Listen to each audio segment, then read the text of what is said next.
Welcome to the Timeout podcast, guys. I am your host, CJ, and I am with... DC, your boy. Yes, happy Valentine's Day, everyone. We love you, and we love the game of basketball. So why don't we just dig right into it? Let's see what happened this week. Some of the most notable games. So on Sunday, where we last left off, we had the LA Clippers taking on the Sacramento Kings. And Sacramento Kings actually won this one behind De'Aaron Fox's 36. There was no Paul George, but Kawhi was there. He had 20. Sacramento, this was a game that put them on a 4-game win streak. Yep. Nice stuff. Charlotte versus Washington. Charlotte won this one. Bradley Beal managed to score 31 points, which, him scoring high in a game isn't a surprise at this point. No. But LaMelo Ball ended up scoring 19. Charlotte pulled out with a win for that. Utah versus Indiana. You had Utah taking the win behind Donovan Mitchell's 27 points, 11 assists, 9 rebounds, just one shy of a triple-double. Utah have had, at this point, when they faced Indiana, out of 16 games, they had won 15. Jesus. And it just got better throughout the week because I think by today they actually went on they're actually on a 7-game win streak. So it's probably going even higher. I don't know how many more games they had this week, but they won them all. So Clarkson had 17 off the bench for Utah. You had also Brogdon scoring 15 for Indiana and 20 from Sabonis. Then let's move on to Monday.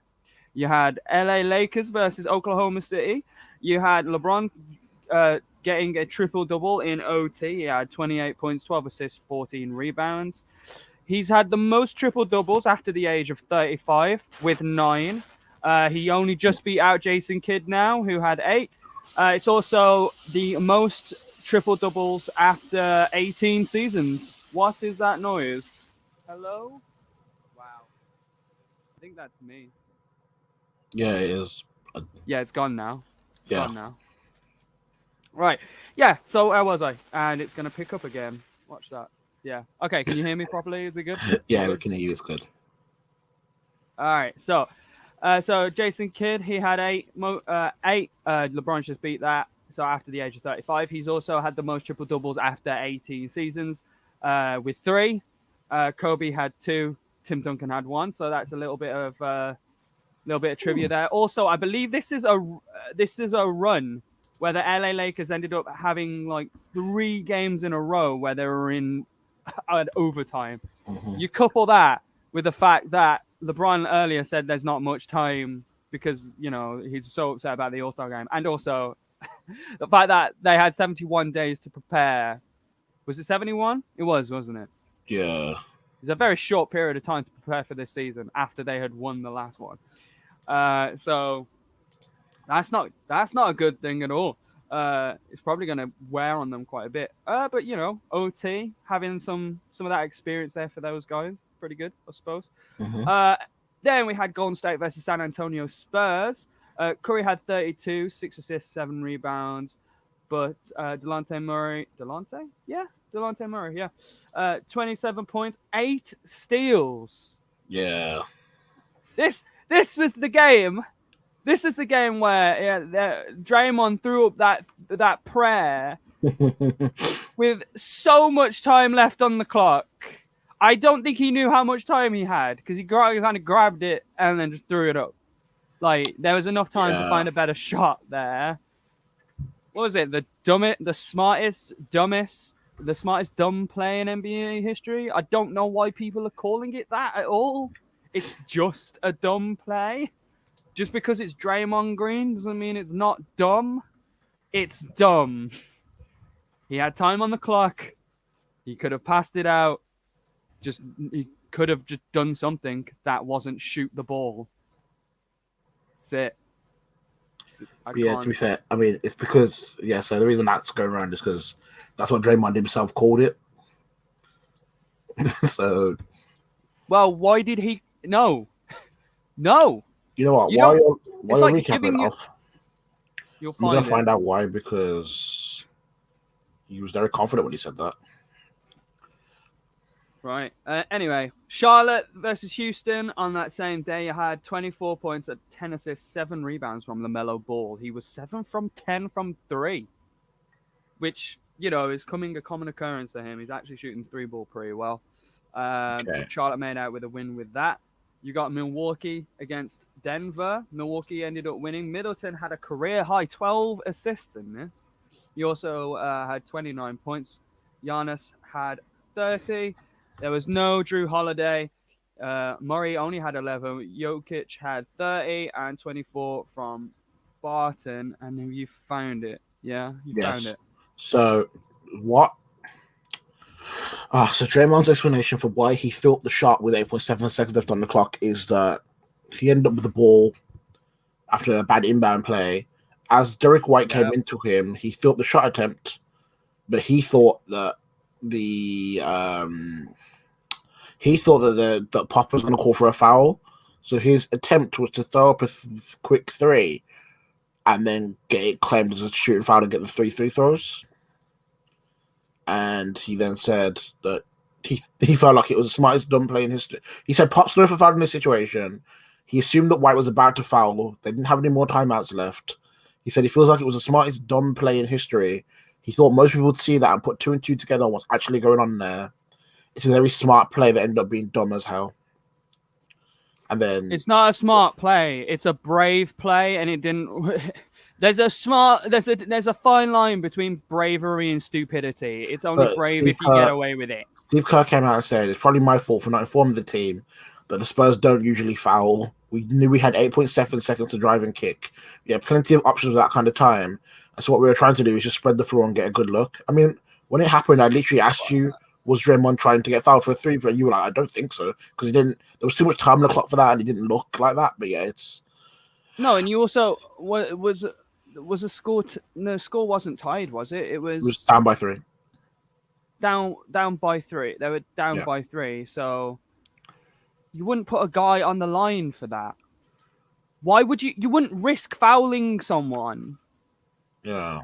Because that puts them on the line for 3 potentially, or maybe on the inbound foul them. Yeah. So they have to shoot 2. Yeah, I think in his mind he was like, okay, well we foul him early. If they try and foul me early and get 2, then even if we score, we down by 1 and they have the ball back. So he was like, if I try a fake, then we call a shooting foul, I'll get my 3. But it was a weird.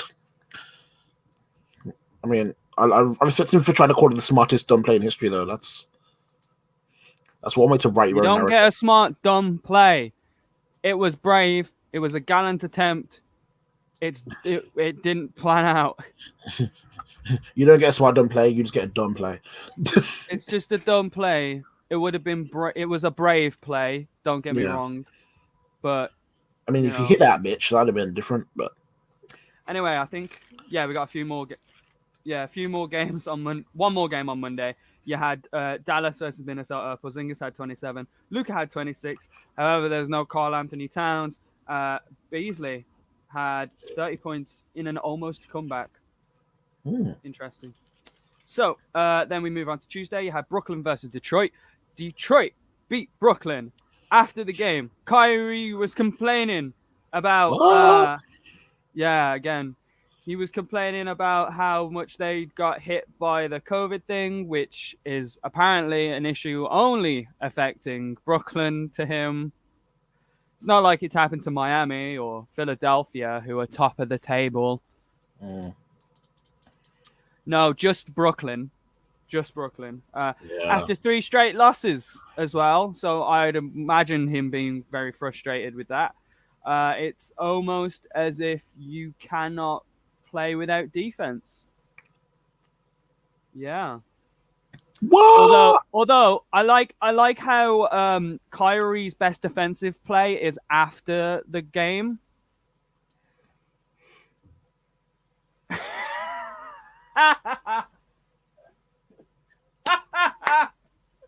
That was good. That was good. Yeah, that was great. I was giving you credit for that.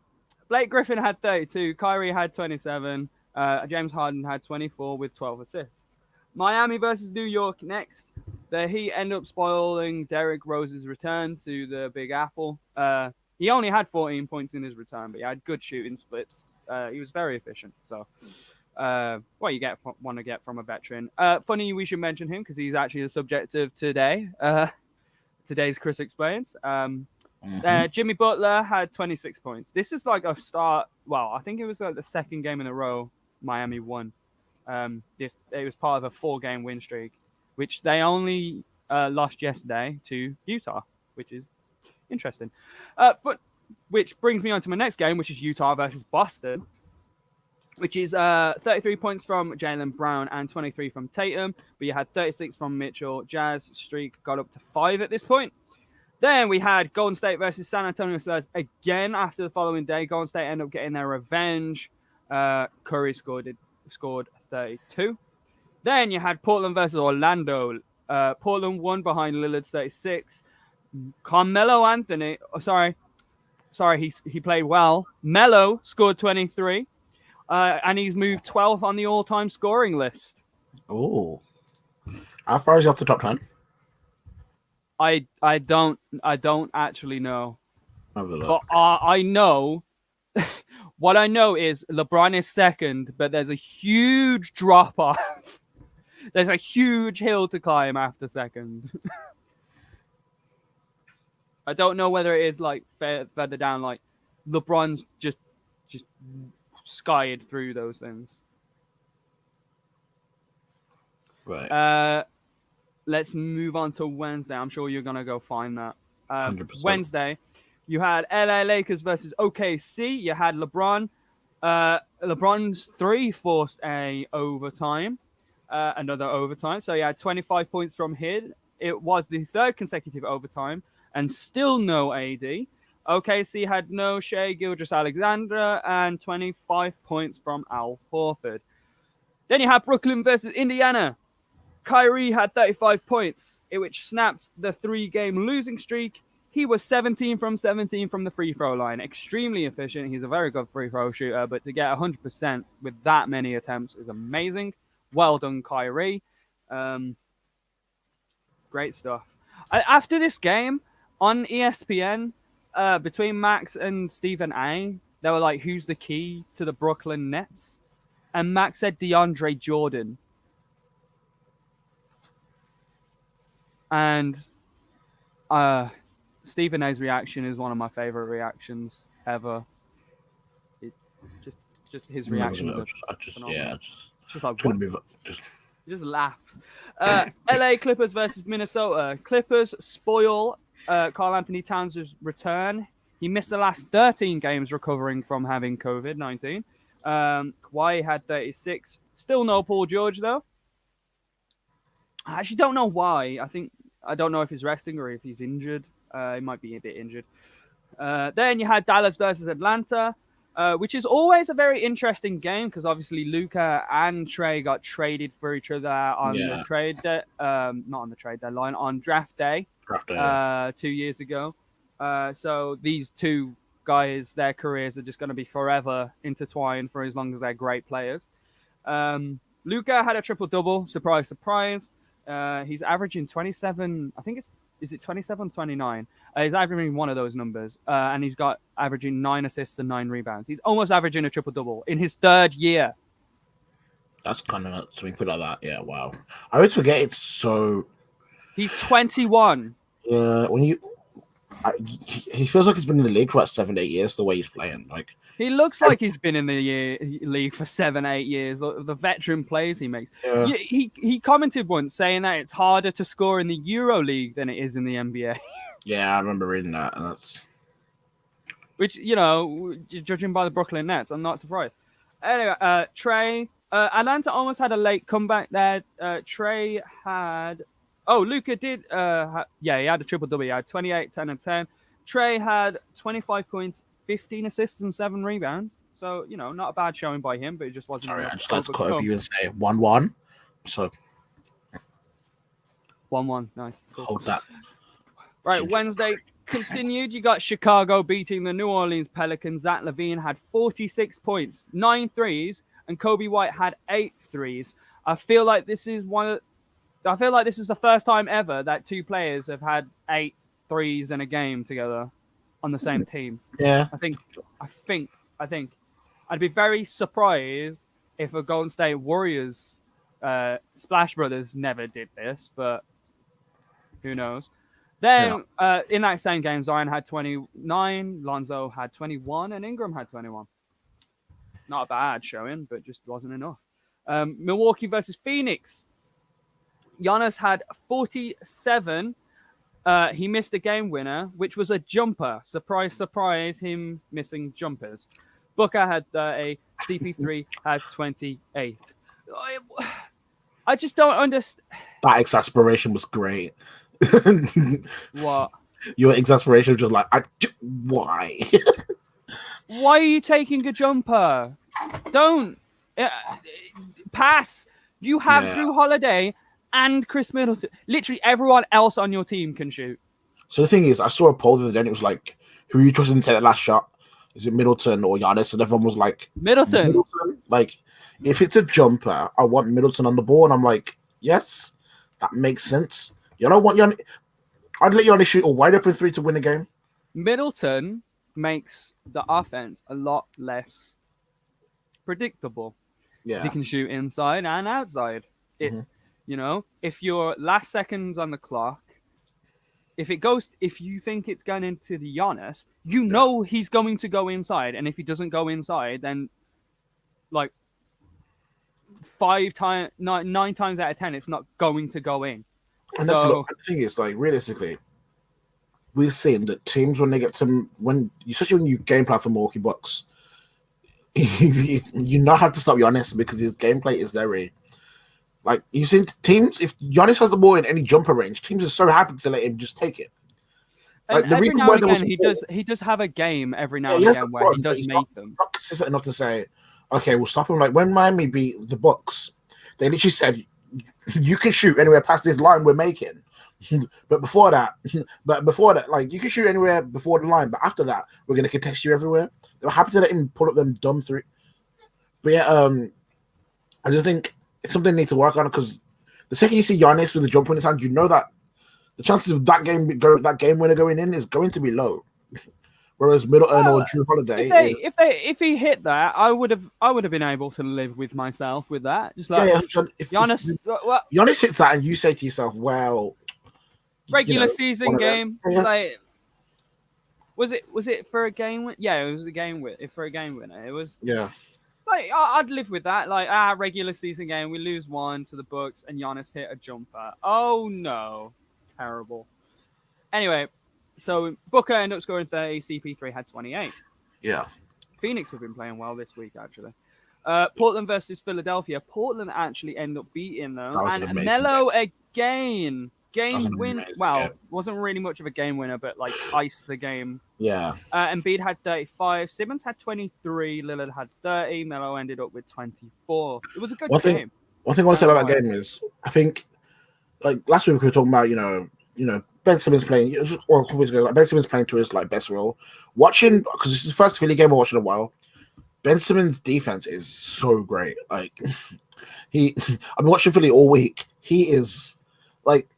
He's really taking that team over in that way. Like he brings intensity and goes with it. I mean, Portland were great. Like Portland were great in that game and able to fight through it. But Philly looked like the team I've been joking they should have been for the last 2 years. Yeah, they're a serious threat. And I'm really happy about it because I love Philly and I've always loved Philly. And you know, there was always that trust the process joke, and you know, it was always like jokes and about. But watching them defend and attack well. Especially in these type of games, like they kept that Portland game close, even when they weren't playing well through. And it was great to see Melo playing well as well. Like it's been nice to see some of these performances this season. Like, and Melo's comfortable in Portland. It's really nice to see. Like he'll have those games where he can just do everything he wants to do well, and it's working especially with the injuries they've had. It's giving him more of a chance to step up and take these shots in ice games, and it's kind of just nice. Good. It is really good. However, they still lost this game. But however, they're still in the head of the East. Like not by much, but it is. Even in the season where at one point they literally couldn't field a team. Sorry. COVID only happens to Brooklyn. It's fine. Yeah. The issues only happened to Brooklyn. In all Yeah. fairness, I had that issue with Kevin Durant in that one game, but Yeah, that one game where they had that, but then it's not like they also had James Harden and Kyrie. you need Don't worry to, about it. but It's fine. maybe follow protocol a bit better. It's not like they fielded a team that literally had like 7 to 8 players, and 4 of them weren't really like. It's fine. It's fine. It's cool. Don't worry about it. Because it only happens to Brooklyn. That's their issue. Yeah, I'm not salty at all, Kyrie. Who, despite having KD out, would still have one MVP and multiple All-Star. I think, has DeAndre Jordan got an All-Star nod before? I think he's had one. I'll have a look. It's not like the Celtics have to do with Jason Tatum being out or anything. That'd have been. No, not at all. And it's not like Miami Heat had to deal with Jimmy Butler. Yeah, he's got one All-Star. He was 2017 All-Star. Yeah. There we go. See, all right. So a team that's got 4 All-Stars in it. You lose one, you've still got 3 All-Stars in it. All right. So, then we had Golden State Warriors, who ended up beating Orlando. Curry had 40 points. He had 10 threes. Then you have Miami versus Houston. Jimmy Butler had a triple-double, 27 points, 10 rebounds, 10 assists. Bam had a near triple-double. I think he was like 1 assist shy. Houston lose 4 straight. This was Houston's 4th straight loss and Miami's 4th straight win. Max Strus as well. He had 21. He's turning out to be a very good player for the Miami Heat, who consistently seem to find diamonds in the rough. Friday, you had LeBron and Lakers take on Memphis. LeBron ended up... Right. So LeBron made history in this game. He now has the most turnovers in NBA history. Yeah. But I think... So I saw something that said, like... What was it? So, obviously, it's one of them that is that stat. And, when you look at the amount of games played, the amount of usage he has, it's not that big of a deal. It's just something that you... Basically, if you hate LeBron, it's something you can look at and kind of laugh at. Yeah, I think, his turnovers per game has never been an issue for any team. No. Like, it's not like you can talk... maybe one game or here and there, but it's not a consistent thing, like you say, like a Russell Westbrook thing. Yeah, it's not a thing where, James Harden was at one point. I think when you're losing games because of it, then it's a big thing. But someone else said that, because I was watching it, because I saw that, at first I was like, whoa.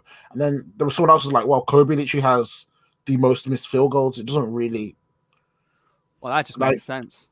The thing is, when you are that guy, like when you are that guy, and LeBron, Kobe shot a lot, and that was his thing. LeBron literally is the person who always wants the ball. Like, it's not a surprise that they'll have turnovers. When you have such longevity and these amount of minutes, they're gonna happen. It is kind of funny though that, like, in my mind, all-time turnover is going to be LeBron. But then again, he didn't do a James Harden, so that's fine. Because the James Harden turnover, what is that? It's like, was it like 10, 11? I know he had a run of just... Yeah, I feel like if you have... Yeah, I feel like it's 11 or 12 in a game, the single assist. Yeah, it's... I think that's the... I mean, I'd rather have all-time turnovers and just be like, that's fine, than have, per se, the single game record or the turnovers per game in a season. Like, I wouldn't want those records. James Harden has a single NBA game playoff record of 13 turnovers. There you go. Very curious, because I didn't actually see how many turnovers LeBron got at the end of this game. So, LA versus Memphis on Friday. I reckon he didn't have more than 3. I mean, you know what? We're gonna... Like, he was only like 1 away from breaking the record or something. Yeah, probably. I mean, it wouldn't surprise me. I mean, I don't... let's have a look. You know what? Because let's have a look at these stats.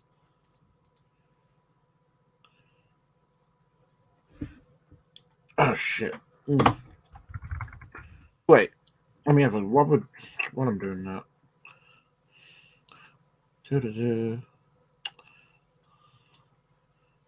Yeah, so I'll just carry on.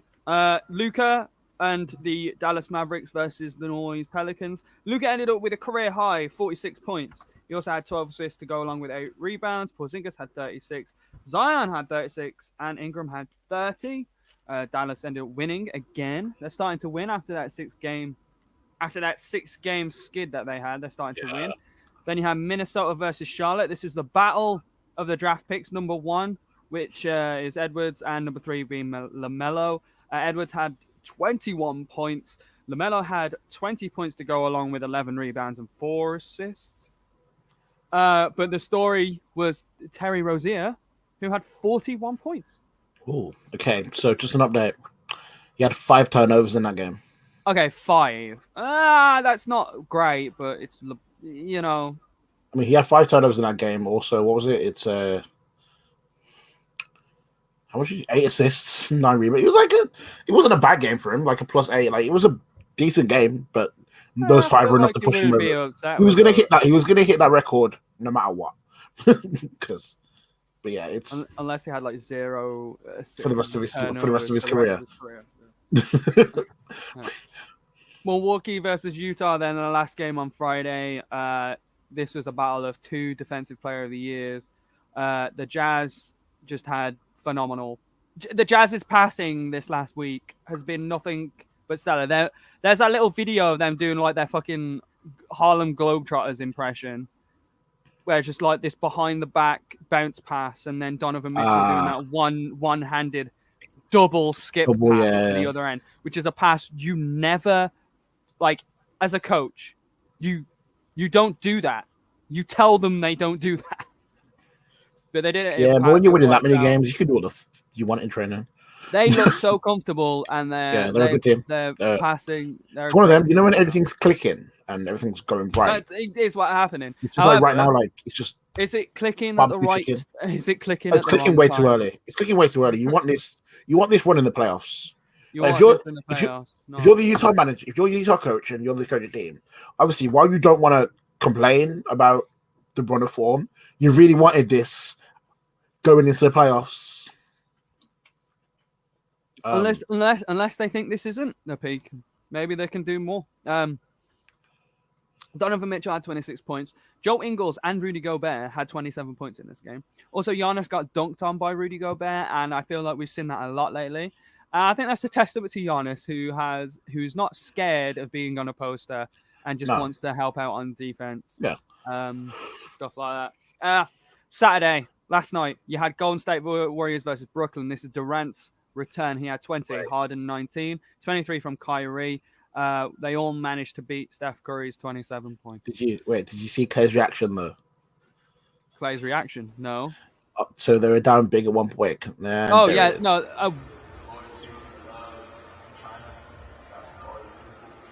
Sorry, I just made me laugh. It was just the anger, just like Durant's return, and you kind of want to show him.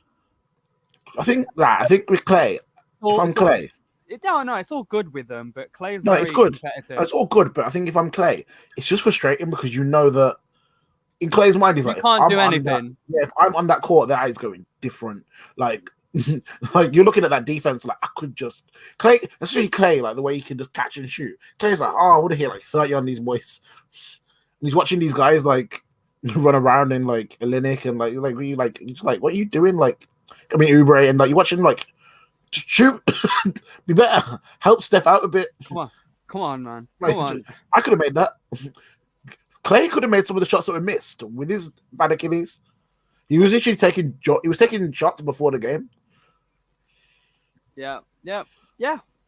I mean, it's just what happens when you're injured. But next year, there's always next year. Yeah. Phoenix versus Philly. Phoenix ended up winning this game. Booker had 36, and Embiid had 35. Phoenix ended up going fourth after this game. Not only did they win, D-Book hit a fucking logo 3. Yes, he did. But I'm not shocked about that at all. Just like the way he does, like, okay, I like it. The game. Yeah, I respect it when they do that. Like, kill the game off in 3. The other notable game that happened yesterday was Miami versus Utah. Obviously, Miami was on a 4-game streak at this point, and Utah was on 6. Utah managed to pretty much just to destroy them. Really. Yeah, it was. It wasn't even close. Yeah. So they go to 7-game win streak. It was Miami's first loss this week. So ever since they moved Tyler Hero to the bench and moved Kendrick Nunn into the starting lineup, They've got better. They've gotten better, and I don't think that's because Nunn's a better player. I just think Tyler's been a better spark off the bench than Nunn was. I don't know what it is, but it is what it is. So yeah, that is what happened this week. Okay, so if we go back to what we were talking about earlier, yes, move here. Here we have the all-time points leaders. Points leader. Oh, LeBron is still behind Karl Malone. Yeah. Yeah. So it was either close to that or. So he's 2K off Carl. He's another 2. He's 4K off. Well, 3.5K off Kareem. Then we got Kobe in fourth, 33K. Yeah, MJ 32, Dirt 31, Wilt 31K, Shaquille 28K, Moses 27, Alvin Hayes 27, Keem the Dream Larger 126, Carmelo in 26. So Carmelo is close to 11th, 10th. Was 200 points back. So I assume that's probably going to be where he might end the season. Oh no, yeah, he could beat that. Yeah, he could beat probably looking like another 700 points. He might creep into the top 10. Yeah, it might creep into the top 10. So that's what you're looking at, and then you've got obviously Oscar Robertson, Dominic Wilkins, Tim Duncan, Paul Pierce, Havlicek, Carter, Alex English, Reggie Miller, Jerry West, Ewan, Allen, Iverson, and then KD with 23,491, who's 26th. And is the next in line to get into the top 25. Yeah, he's going to end up getting loads of points. He's going to be in the top 10 for sure. Unless another injury happens. So I mean... top 10 for sure. So, yeah. But it's kind of interesting to see because obviously I feel like when you look at the active players on this list, it's only Melo, LeBron, and KD. So it's just them guys trying to boost themselves up this list. Do you think LeBron will get to top number 1? With his longevity, yeah. Because what are you looking at? We're looking at 4K or 3.5K points. I mean, yeah, maybe it could average like 27 points for the next 3 or 4 seasons, which he probably can do. I mean, I know he's going to stay in the league at least until his son's in the league. He wants to have 1 year with his son, and then it'll be the first time ever that a father and son have played on the same team. He could really be in this league for 20 years, couldn't he? Easily. Have you seen his age now and the way he's leading MVP, which is one of the talking points later, by the way. Yeah, I think one of the things for me is I never really think about the fact that LeBron. So yeah, okay. So when you compare sports, obviously you're looking at someone like Tom Brady, who, people are like, oh, Max Kellerman was talking about the cliff, when they go down, but that was always different because it's quarterback. When you look at and quarterbacks can be really well protected. When you look at LeBron, it's when you think about how he's playing right now, and you're like, wow, he has really the quality level. Like his intelligence has obviously gotten better, and the game sense and all that type of stuff.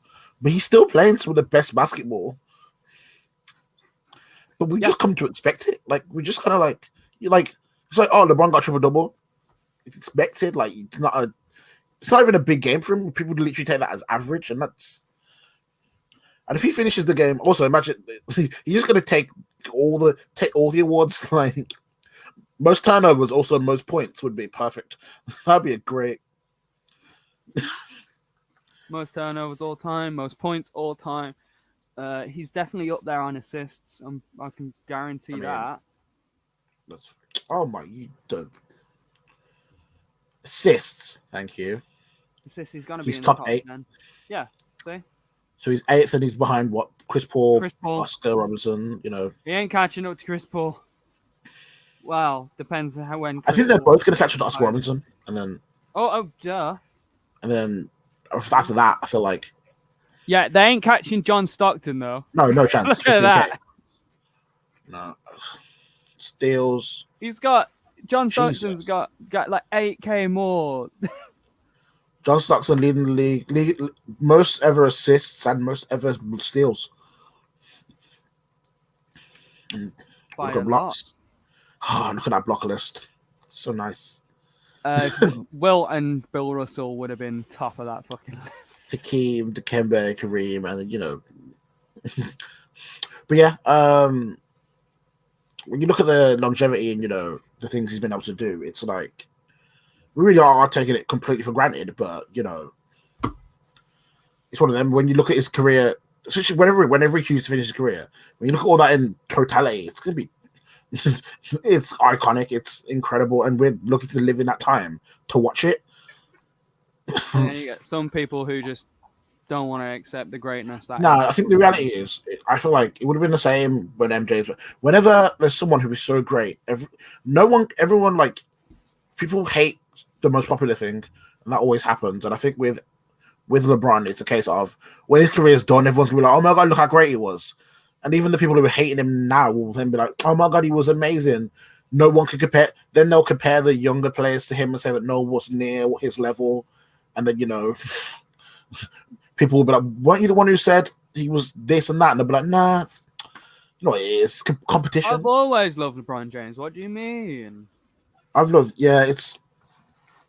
I just one of them. Like we're just very lucky to be able to watch basketball while he's playing right now. Like you look at all the greats and stuff, and obviously we spoke about the people who come before, and obviously you have to look back and look at them. We get to watch LeBron.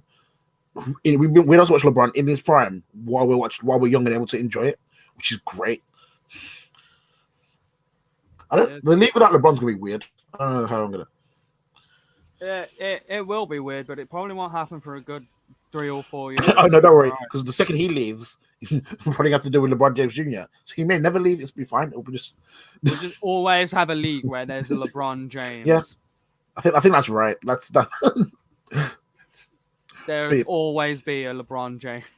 Yeah, you'll never be able to escape LeBron James. LeBron is inevitable. I am inevitable. But yeah. Right, so let's go from let's go over like a team of players of the week, I suppose. So, Davian, who's your team and who's your player of the week? I was trying to think of anyone that isn't Utah. It's so tough. It's Utah. You can pick Utah. No, it's like I'm just thinking like because I'm like I don't want to say Utah but then I'm like they have won like 7 in a row, so yeah, Utah. Just cool. And then player. I think for me this week, I'm probably gonna say Luka. I think. I was gonna pick Luka. Yeah. Yeah, I'm really impressed with the way he's been able to drag these. Like they were in a slump, and it was looking bad. And the performance he's been able to put on to bring them out of that has been incredible. Like he's showing. I mean, it's amazing we can talk about Luka like this when he's literally a third year, 21, and but he's been able to bring them out of that and showing great leadership. And he's getting his team involved, and they're playing good basketball. And I think hopefully they can keep that going. Oh, I'm sure they could. So who have you got? So my team will be the Miami Heat, because other than that Utah loss, because obviously it's Utah, they went on a 4-game win streak, which is good. They're showing signs of life again. And they're only 9th in the standings. They're only 1 game behind Toronto, I think. So yeah, 1 game behind Toronto. Easy playoff push now. I mean, there was 5th last time and they made it to the finals, so I'm not, as long as we make it into the playoffs, I'm not worried about that. But they are showing signs of life. I feel like they're just experimenting around, seeing what they can do and what else they can do. And the changes seem to have worked, right? So that's a good sign. Yep. It's usually a good sign when you can make a change and then the games change. But yeah. Here's a question, Chris.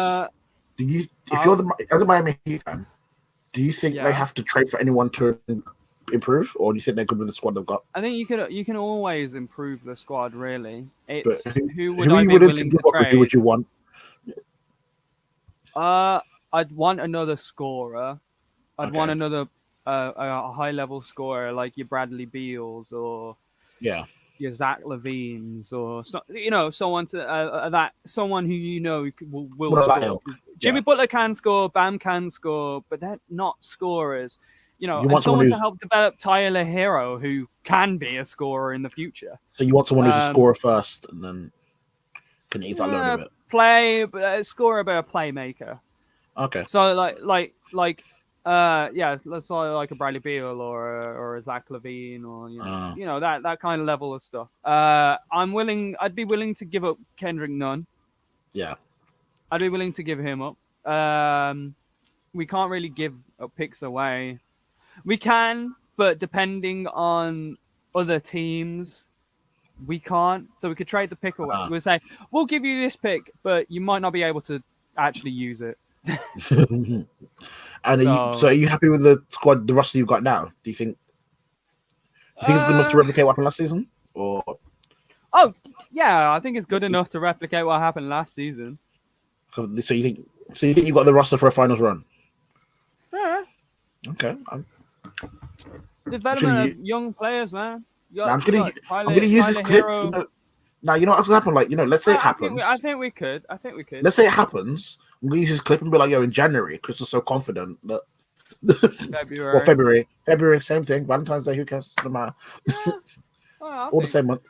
But yeah, I just think we should make the playoffs, and I'm not really worried about who we match up with in the playoffs, because it's the same as what happened last year in the playoffs. We're a matchup nightmare for most teams.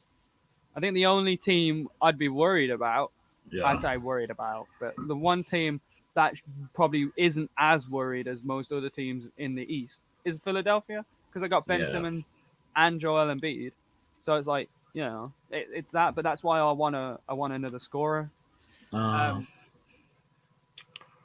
just to put people over the hump for that a little bit. But we want to keep free agency an option for players. Like, there's potential of Kawhi going on free agency. There's potential, but Oladipo's going on free agency. I don't feel like I'd really want him, though. Yeah. I think there's a lot more players that are better that I'd prefer. But I mean, Oladipo wouldn't be the worst. He's injury prone though, so that's my issue. Yeah. But my player of the week, if you took Luka, I'm taking Devin Booker. Oh yeah, he's up there. He's been balling out this week. Consistent 30 points.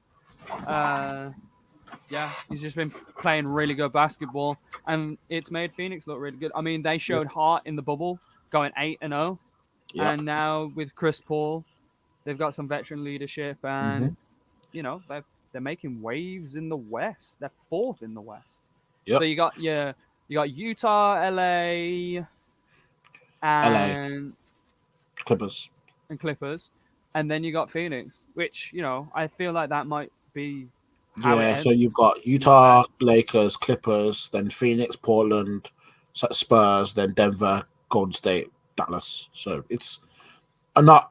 I feel like out of the top three, Phoenix 4th or 5th wouldn't surprise me. Like, I feel like they'll beat in that. No, I feel like that's the right position. They're the best of the rest in the West. I think Right.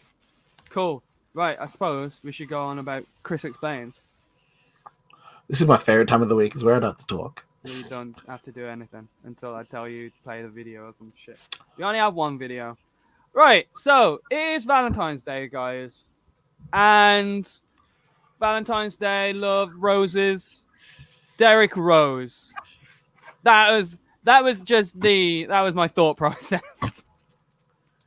I didn't like that. I didn't like that tenuous ass link to like Derrick Rose, but he also moved back to New York, and he became him and Tom Thibodeau are the only people to have been matched up.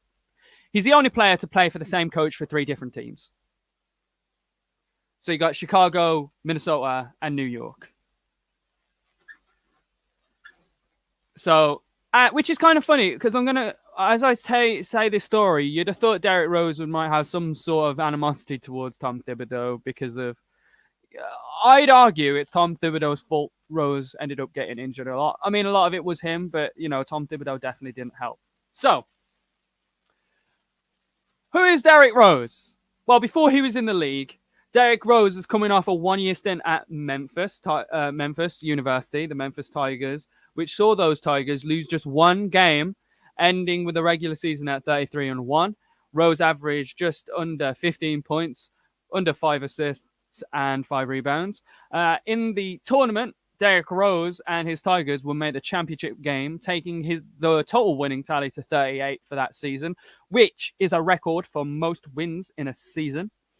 But they failed to take down the Kansas City Jayhawks. Memphis concluded the season 38-2.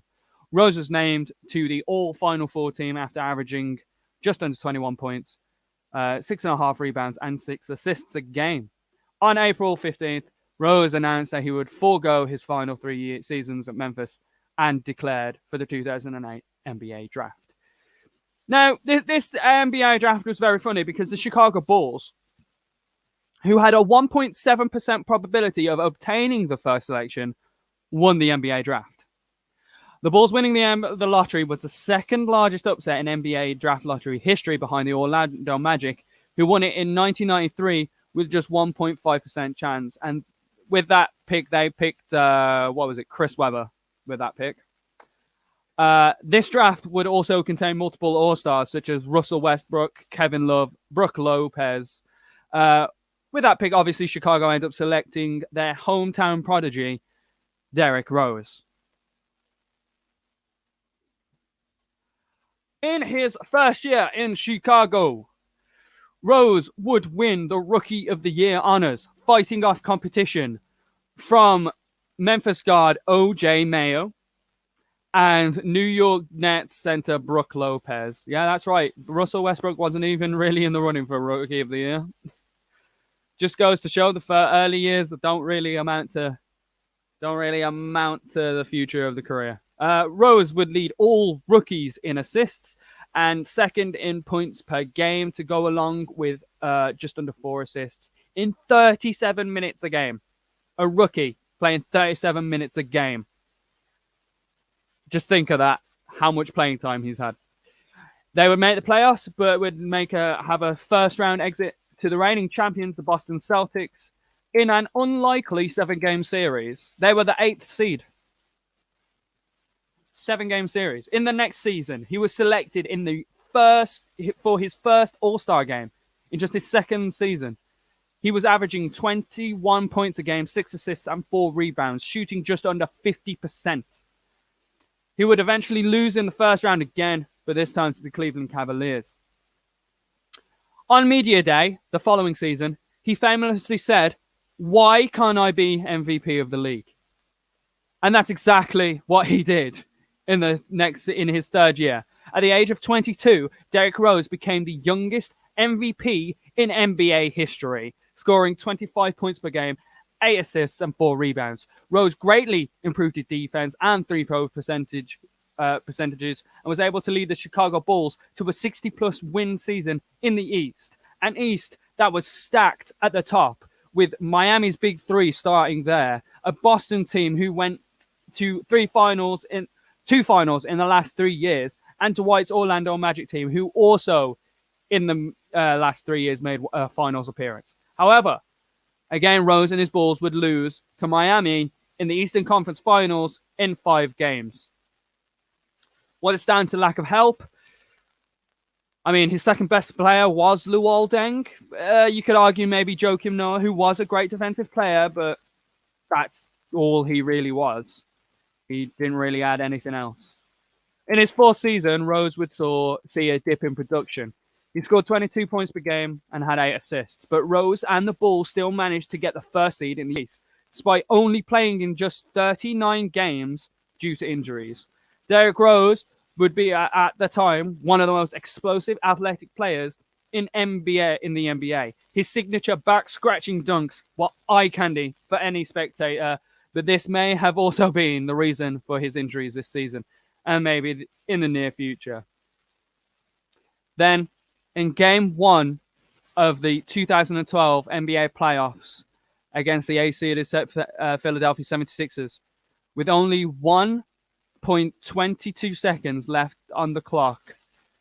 With only 1 minute and 22 seconds left on the clock, Rose would go for a layup and land awkwardly, tearing his ACL.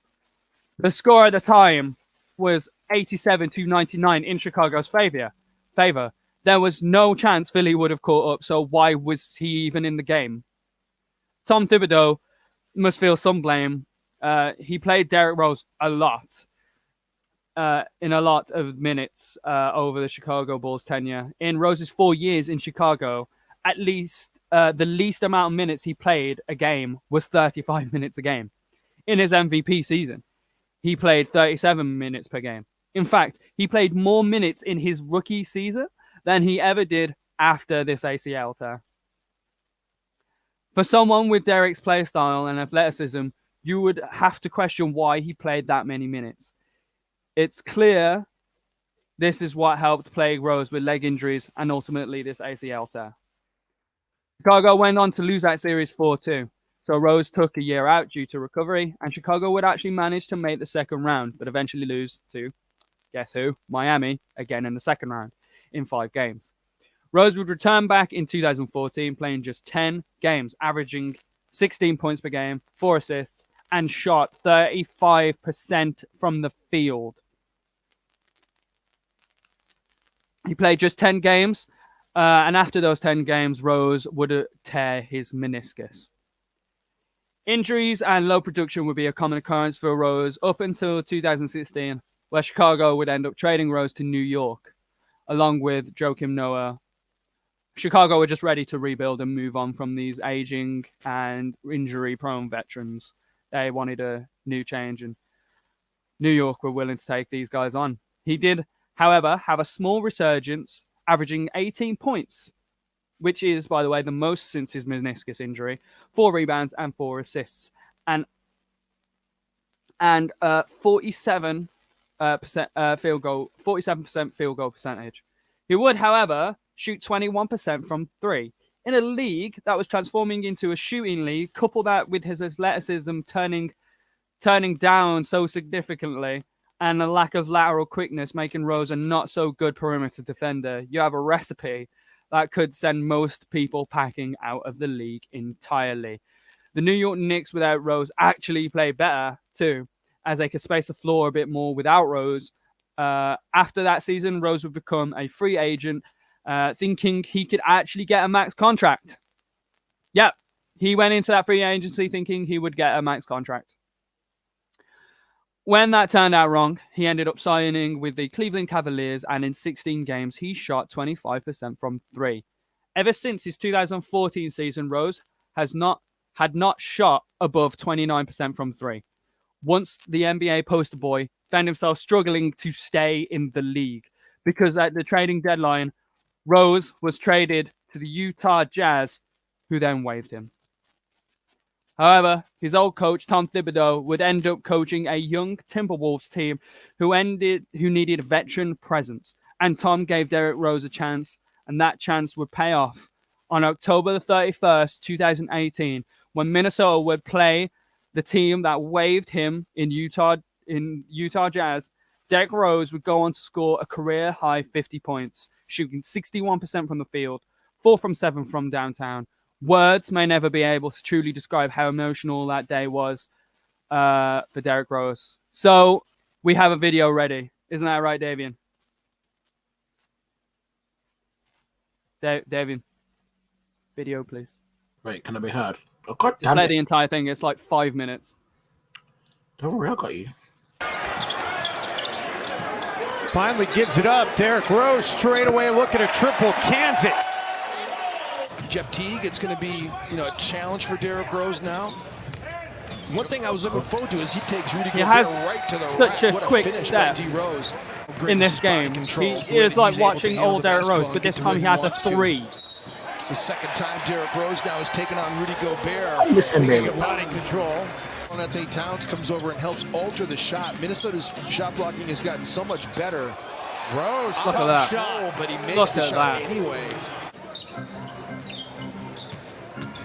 Rose attacks, challenges Gobert, and Gobert couldn't get there in time. We could have a whole That's defensive player of the year. Rose attacks to the rim. Rudy Gobert, and he attacked him the entire game. Well for Sacramento. 21 points for Belly last night.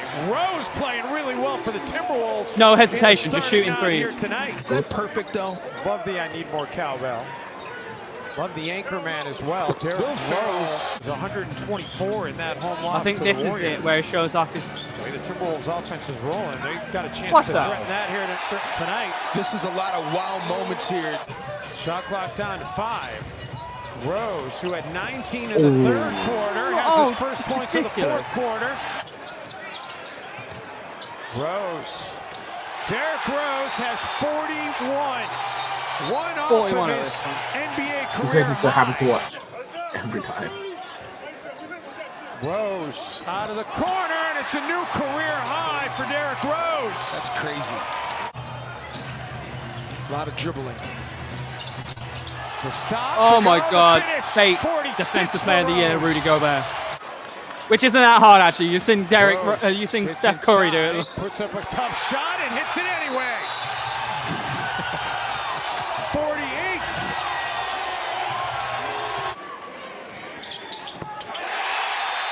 A half a century for Derrick Rose here tonight. To have a game like this, 50 points against a good team. Crowder, 3, no long rebound, tracked down by Rubio. Ingles will fire for 3. That won't drop. Another rebound.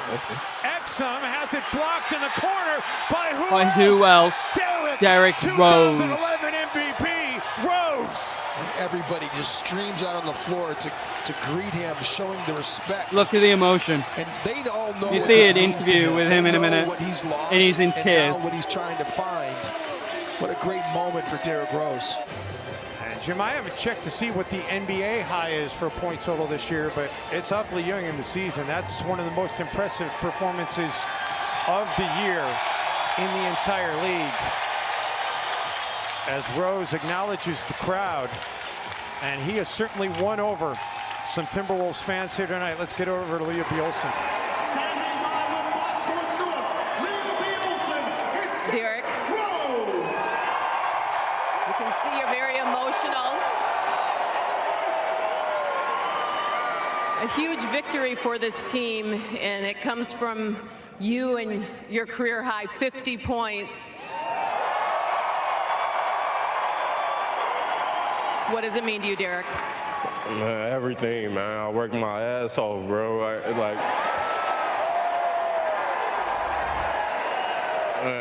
I wouldn't have did this for the franchise, the organization, the fans, everybody, man. I wouldn't be able to play the way I play, man.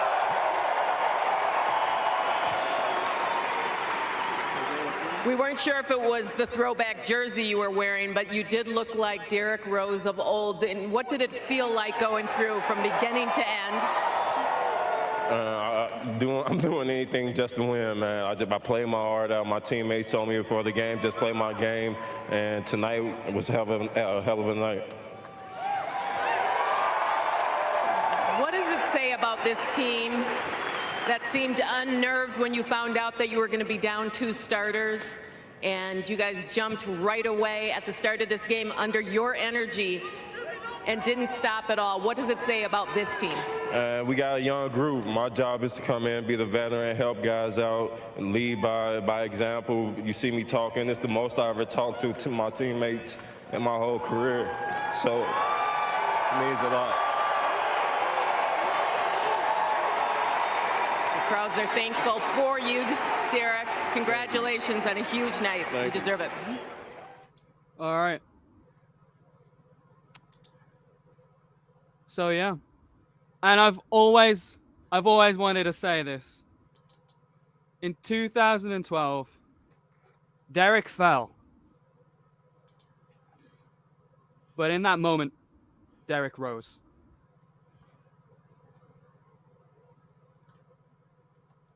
Oh, that felt good. That felt good. I did not. I knew good. it was coming. The Derrick fell. And ever since then, he's pretty much become one of the more productive NBA veterans. He's had a decent 3-point shot, but he's mostly in the locker room to really, get that energy like he showed in this game and to show off that passion he has to play in this game. The man has suffered so many injuries throughout his career. It would take anyone down and just make anyone give up, but he never gave up, and he just kept on going. And now he's got he might get a Hall of Fame simply because of his early years, but definitely deserves one because of his heart. Definitely. One of my favorite players. I absolutely, being a Miami Heat fan in his fucking prime, I hated him. Yeah. Hated him. He was like the one guy I was scared of facing in the East. It's just like Derrick Rose. And, you know, he was having a season kind of like reminiscent of what we see Luka Doncic having today. I mean, they're like opposite players. I mean, they both weren't that good on defense, but you know, Luka plays with a bit more skill and stuff. So it's, I mean, if Luka went down with the ACL, it probably wouldn't be that bad. It's like, but Derrick Rose having that ACL injury when his entire game was based on athleticism and speed and power, and you know, an ACL injury is not very helpful. I think one person has been able to come back like that since having the similar play style, and that's Dominique Wilkins. ACL is kind of like the worst 3-letter word. Like, you don't really say that word when you hear injury in the league. It's really bad, but yeah, man managed to make a career out of it. He's got heart and he's got fire, and I love him for it. One of my favorite players to watch. And now he's with the Knicks, dickhead. No, yeah, it's fine. It's fine. I understand. He's with his coach Tom Thibodeau, which again, like Tom Thibodeau was notorious for playing his players for a lot of minutes. Yeah. Those minutes were probably to help. Those minutes help contribute to this. I mean, It's a factor. It's a factor, a huge factor. Like Derrick Rose's play style definitely was too. He could have done a lot more. He could have, like, you know, added a bit more skill here and there. He could have even like, I've watched a video about how he used to land and stuff, and like he could have changed that a lot. Like, he put a lot of impact in on his knees. Yeah, Derrick Rose, man, great NBA player. And playing well today. It's just yeah. I think he's a good pickup for the Knicks, man. I think they're a good team. Well, and I think Kevin D. Rose might give that extra oomph. Yeah, might give them the extra oomph they need this season. So 100%. Right, so that was Chris Explains. All right, so shall we have some talking points? Because I've got some talking points here. So the first talking point I've got is the rookie race, Davian. Who like, obviously our top threes are probably you know your LaMelo, James Wiseman, and then what's his name, Anthony Edwards. Yeah. What order do you have them in? Ooh. I got LaMelo number 1, I think. I would too, easily. Especially playing right now. Probably James Wiseman second, I think.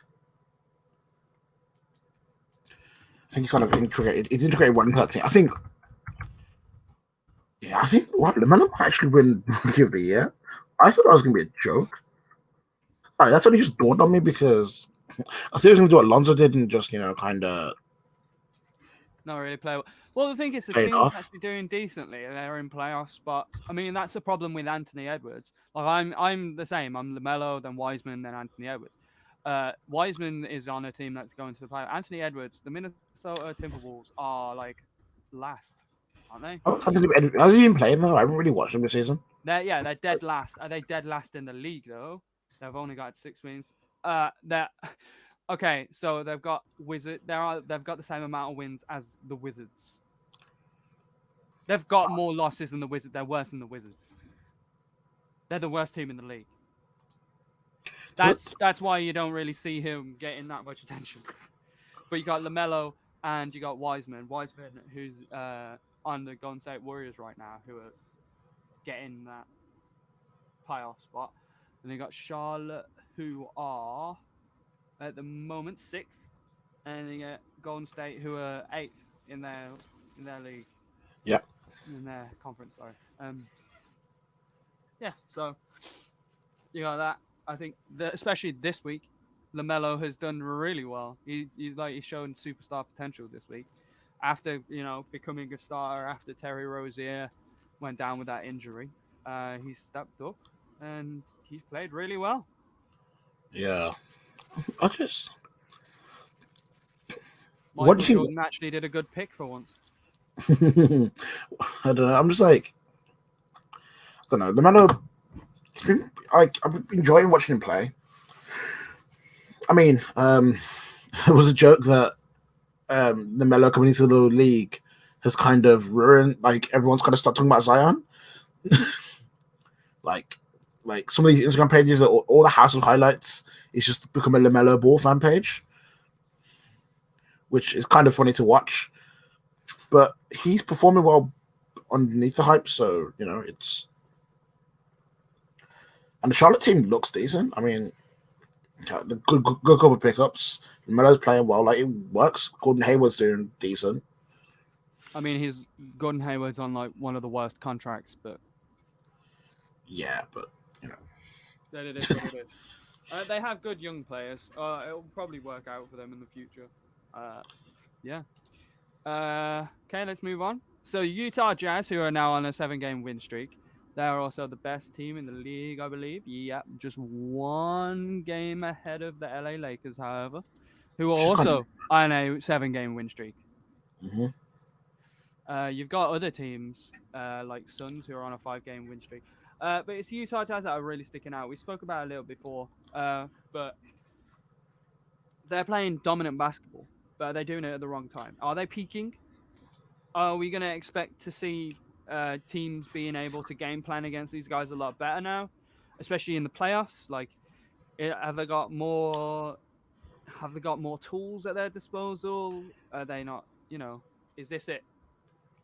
I think when you look at teams like the Lakers, the Clippers, you're looking at especially the Lakers. I feel like Lakers are where they are, and they're not playing that great of the basketball. I feel like the Lakers. Reasons, considering they've got their foot on the pedal. Yeah, I know. That's what I think. I feel they're coasting. They are, and I feel like when you look at that compared to the Utah Jazz, who I feel like are playing 105 every game, and like obviously for them, they aren't the champions. You have to, start the season and keep that momentum and try and go on.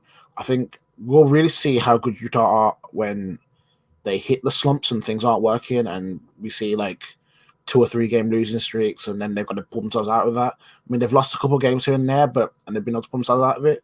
But if they hit a real rut and we get to see, okay, how do they adapt? I'd just like to see in the playoffs, because obviously teams are going to game plan, and I think what Utah actually have got going good for them. I think the thing for me, the reason I'm saying that is phenomenal. Yeah, and I think for me, the reason I'm saying that is because I'm looking at what plan B or plan C have they got. Because when we get to the playoffs, if your plan A isn't working, do they have a different way? Like if the ball movement isn't working, or they're not getting their shots up, what's going to be their plan B or plan C? You could have Donovan Mitchell doing isolations. There's been games where they've won where Donovan Mitchell scored 5-6 points. Like I think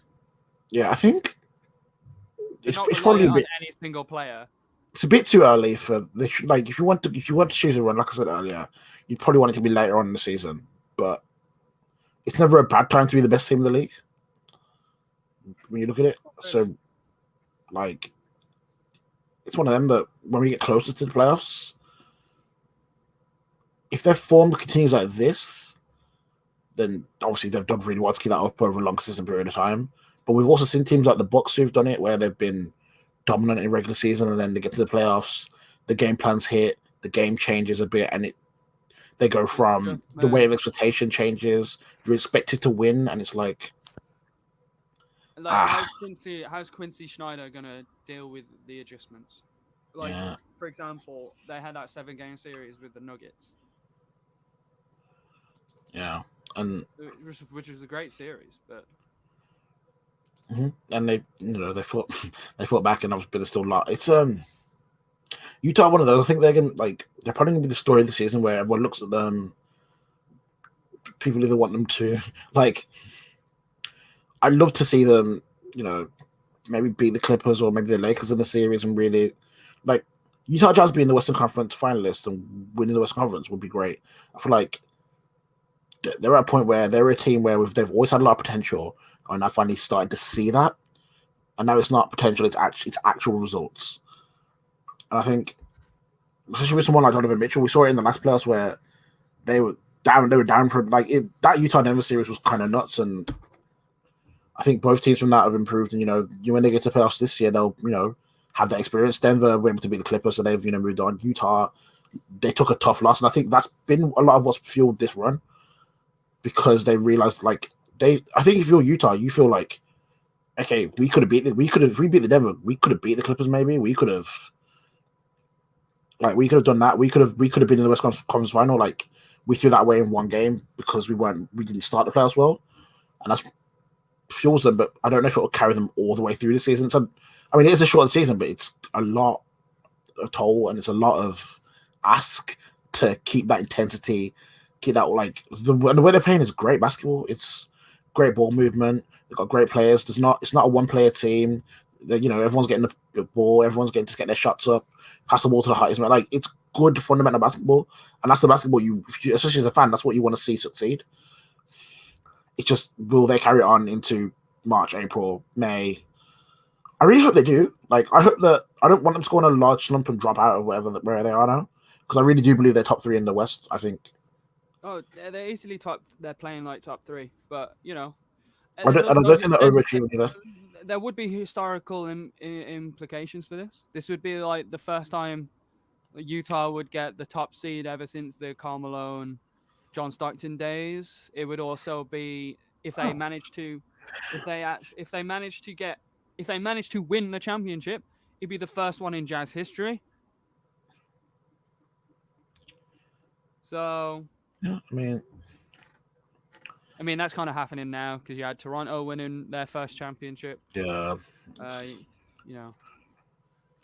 It could be a lot of firsts this year. The Clippers, they're in the running for it. You got Milwaukee's already won it. It was a fucking long time ago though, like in the 70s with Kareem Abdul-Jabbar. Yeah, but there's a lot of teams going for it, and Utah are probably the favorites. They're probably the top of the power rankings right now. Maybe the Lakers though, actually, because they're on a 7-game win streak as well, and they're not even trying. Another thing I also saw about Utah's streak is that people are saying they've had it easy, but they've faced hard teams this week. In what world have they had it easy? They faced Boston. They had Miami last night, and Miami's never a joke. So they had Indiana in playoff contention. They've had Boston in playoff contention, possibly leading the East contention. Milwaukee. Yeah, that point of. Yeah, like to say that they've had an easy schedule. Firstly, you have to beat the teams that are in front of you. And there's no. We know damn well in the NBA, any team can have a great game at any game. Compare that to Lakers' current win streak, where they've only just been able to beat bad teams like Detroit or OKC in overtime. Yeah, they are coasting. Don't get me wrong, but you can't say Utah have had an easy schedule. Nah, I don't. I would never agree with that. They literally just beat the Miami who just come back and on a run. It's. Yeah, that's a hot Miami Heat team. Yeah, right. Last thing I want to talk about, Davian. The ESPN did a straw poll of MVP today. Okay. Not today, like earlier in the week. Just to see who's leading in that for ESPN. So I'll go. So it's based on a point system. I'll just chat at the points rather than first place votes, second place votes, all that. Okay. I'll go from the back. So top 8. Number 8 with 17 points is Paul George. Okay. Number 7 with 36 is Steph Curry. Okay. And number 6 is Giannis at 66. Number 5 is Kawhi, and there's a bit of a jump in points here, 153. Then there's another jump. You got Durant in fourth with 272, and then a massive jump through. Massive jump. The top three are pretty. It's going to be between the top three here. But you got Jokic at 576, Embiid at 665, and LeBron at 760. So LeBron, pretty much Who were the everyone's top 8 favorite. again? LeBron, Embiid. Who were the top Jokic, 8? Oh, so LeBron, Embiid, Jokic, yeah. Durant, Kawhi, Giannis, Curry, Paul George. Mad. Luka didn't make it in the top 8. Wow. Luka has not made top 8, but that's probably because of Dallas. I'm surprised Curry is as low as he is. I'd definitely put him above Giannis. Yeah, 100%. Wow. I can kind of understand Durant, but I still don't think. I think it's a mixture of the story of him coming back and his points. Yeah, I understand Kawhi's position as well. Like, he's been playing well, but, Kawhi's the quiet guy. I don't feel like he's ever going to win MVP of the league. He'll win final. If he ends up with a few more championships, he's going to end up with a few more finals MVPs. But yeah, I don't feel like he'll win the MVP of the league. He's just too. He treats the regular season like a cake. Even this season, he's kept it quite. He's solid. He's consistent and solid. Kawhi. But obviously you got your top three: LeBron, Embiid, and Jokic. Jokic has recently come out to being like a candidate for that, because originally it was probably between LeBron and Embiid, you'd probably say. But obviously Philadelphia have been playing a lot. I wouldn't say have been playing worse lately, but they've not played to the same standard as they started with.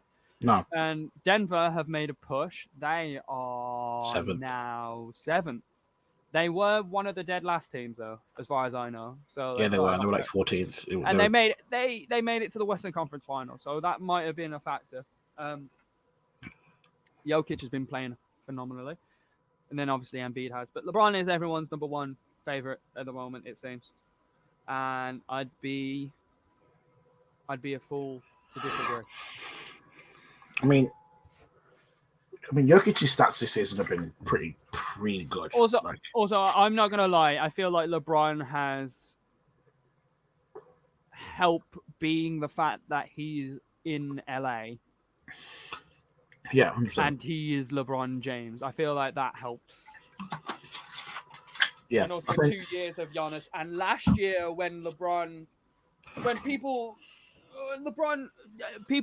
mostly thought Giannis was going to be MVP of the league, but they thought it was going to be a lot closer than what it actually turned out to be. Yeah, like LeBron barely got any first. He barely got any first votes, which is what it is. But yeah, I think. I mean, I'm not surprised LeBron's number one because it's LeBron. It makes sense. In terms of the others, I think Embiid. Like I said before, I think with Embiid and Jokic, Jokic is having a great season. Jokic's stats are great.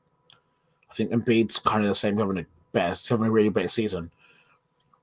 But I think for them to beat LeBron, because when you're realistic, a lot of the time All-Star it's a story. It's a mixture of the narrative, your stats, team position, and the personality, like who you are. And I think they'd have to do a lot to be looked on as surpassing LeBron this season.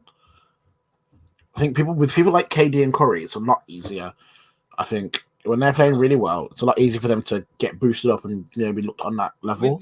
With the exception of Russell Westbrook, every MVP have been picked in the top 4 of their conference. Yeah. So already, Jokic seems a bit of a long shot. And the Russell only Westbrook reason why he scored a triple-double. Yeah, he averaged a triple the first time since Oscar Robertson. In fact, the only person since Oscar Robertson who did it for that one season. Although he kind of averaged a triple-double throughout that kind of period, because there was he'd have more assists one year and less than more rebounds, one of the two, but he barely miss it.